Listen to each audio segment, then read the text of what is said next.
This question comes from a long-term shareholder who's been here for more than 25 years. His name's Ben Knoll. He's from Minneapolis, Minnesota.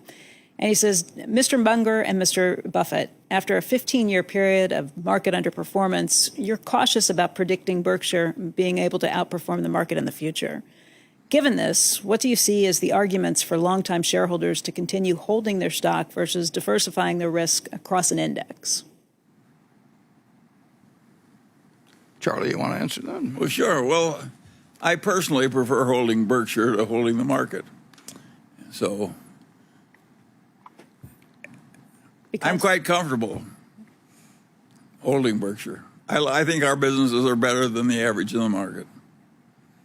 Is it because you don't think the market values it fairly? Well, these are just accidents of history, and things are fluctuating at all times. But on a composite basis, I'd bet on Berkshire over the market. That's assuming we're all dead. I recommend it.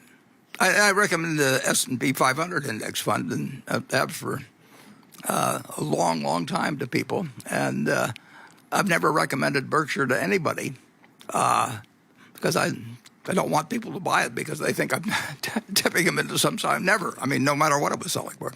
And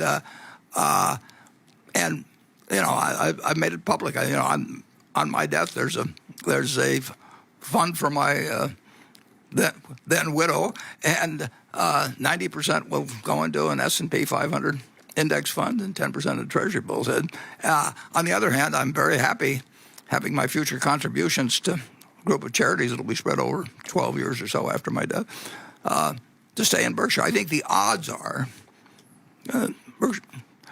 Berkshire is, yeah, I like it, but I'm not. I do not think the average person can pick stocks.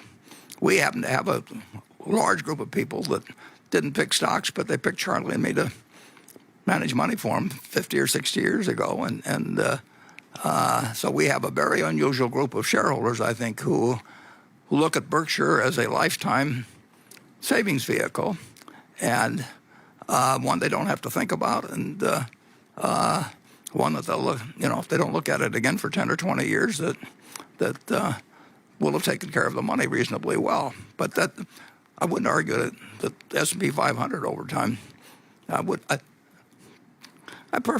like Berkshire, but I think that a person who doesn't know anything about stocks at all and doesn't have any special feelings about Berkshire, I think they ought to buy the S&P 500 index.